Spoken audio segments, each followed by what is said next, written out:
I view Tesla as an AI company, and if there is a bubble around AI, that could possibly affect Tesla as well. But Dan Ives says this is not an AI bubble. This is a gold rush, and this is going to continue. He sees Tesla as a tech company, and he thinks that Tesla will benefit from this AI wave. Currently, he's one of the top Wall Street analysts, so I'm interested in what he has to say. Let's take a look. So before we talk about AI, Dan, I just want to talk about tech strength overall, because we chatted at the beginning of the year. You said tech stocks are poised to gain 20% this year. It's only May, the end of May, but what, NASDAQ's up 24%? And how much more room is there to run? I mean, we still think tech has 10 to 15% upside. And Carolyn, like when we talked earlier this year, and obviously, as me and you have talked throughout the year, I think there's a few things that are happening. I mean, fundamentals are holding up much better than feared.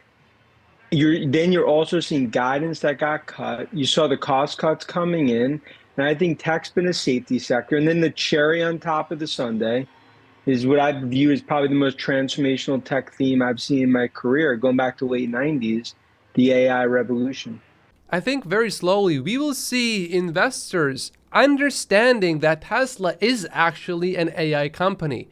It will start very slow, and then the moment it is going to be apparent that Tesla is going to solve full self-driving, of course, that change in sentiment is going to be very quick. Check what this dude had to say. I had a hard time with Tesla being an AI company. Sounded like BS, but two follows completely changed my mind. James Damo, who I recommend that you follow if you haven't yet, and then Hallmark's catalog with his full self-driving videos in San Francisco. But I do have to say, in San Francisco, full self-driving overall works better.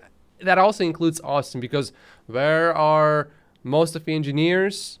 They are in San Francisco and in Austin. I mean, the ones that work for Tesla. In Vancouver, it works, but it's not as good as what you see in these videos. And James Damo is saying that Tesla has a real chance of becoming the AI company, especially if Tesla makes the Dojo supercomputer work. Although Elon did say it is a long shot, but looking back at Elon's track record, you know, taking rockets to space that can be reused over and over and over again, creating an EV company in the early 2000s and then actually making it successful, these also sound like long shot opportunities. And you think AI conservatively is an $800 billion market opportunity, could be trillions. So for those people who are worried that this is starting to look like a bubble, is it really just beginning, Dan? Yeah, I mean, look, for NVIDIA, just for frame reference, for NVIDIA to guide up 60% for a quarter, for a large cap like that, I never even saw that in the bubble, going back to the late 90s. So we're talking historic, what that means. That's not just for NVIDIA. That, remember, from a derivative perspective, for the hyperscale players, from Microsoft to Google, what that means for the consumer players, Meta, Apple.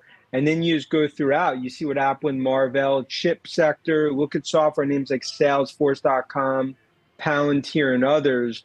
In my view, this is a gold rush, but not a bubble. And I think you saw that this week. That was the difference. Someone may say to Dan, hey, look, if you didn't see this happening even in a bubble, then maybe that's because we are in an even bigger bubble this time. But for Tesla stock, I don't think it matters that much, because many people, most investors really, they don't think of Tesla as an AI company. And if you look at Tesla's history, we had periods where the stock basically does nothing for a few years. It still goes up and down quite a bit if you just look at it short term. But when you look at Tesla's history, I mean, you have moments where it breaks out so much that these previous movements seem completely irrelevant. And this was another consolidation period where the stock didn't really do anything for about 5 years. And then finally, then it looks like things are going better. They actually get quite a bit worse. And then they actually get quite a bit better, and the stock explodes. And right now, I think they are just going through one of these consolidation periods. The moment it becomes apparent that Tesla is actually also an AI company, mostly, then I think we will exit this consolidation period. So you mentioned a few other names. I think the big question is, are there any out there that are a little bit more undervalued that you're not getting in at over 100% already upside? And really, what separates the winners from the losers in this space? Yeah, I think you have to think about right here, like, okay, the no-brainer relative to the ones that are going to benefit. Okay, it's Microsoft, NVIDIA, Google. I think Marvell, obviously, AMD, and some others. And then when you start to look on the software side, you got to look second, third derivatives. That's where there's names like, I think Salesforce.com, it's not being baked in. I look at names like C3 AI. I still think, obviously, a controversial name that's continuing to benefit. Names like SoundHound, Palantir, which, I view as kind of a core AI play. And if you read the notes, what were just displayed, Dan also believes that Tesla will hugely benefit from this AI wave eventually as well. This is just starting, in my opinion, in terms of where this is all going. And I think that the difference was this week. I think with that NVIDIA, it was game on, because anyone that was skeptical, it's no different than being skeptical of Tom Brady coming out of Michigan 2000 draft, 6th round. All right, let's shift from AI and talk about EVs, because Tesla, a big winner today, shares up about 6%, taking over the Toyota Corolla as the #1 best-selling car, announced a surprise partnership with Ford. Seems like I've heard that Tesla drivers aren't necessarily happy that they're going to have to share those superchargers, but investors clearly happy as shares up more than 6%. Is that partnership a game changer? For Ford, of course, that is a huge win. For Tesla, I think it is a win to a certain extent, because think about this. Tesla's EV market share in the US is well over 50%. So before, if you were not even considering buying an EV, but now, let's say you are loyal to Ford and Ford comes out with an EV and you look at Ford and you look at that EV, and of course, you want to negotiate the price down so you compare it to a Tesla, and then you go like, oh, even though I'm loyal to Ford, let me buy a Tesla instead, because more than half of people that buy EVs in the US may end up buying Tesla. So having more EVs overall in the US benefits Tesla directly, actually. Look, I think it sounds bizarre, right? Like if I told you 24 hours ago that Farley and Musk were going to do a Twitter Spaces, you would have thought that, I was going crazy. I think the reality is that Ford and Farley recognize they need the supercharger network, which Tesla has. And I think Tesla recognizes they need Ford to be successful. They actually need GM to be successful in terms of what's happened with, really this sort of EV arms race that's playing out. It's not a zero-sum game. I don't really see why Tesla needs Ford and GM to be successful. Of course, it helps with Tesla's mission to accelerate the transition to sustainable energy. That I see, but financially, how does that really benefit Tesla?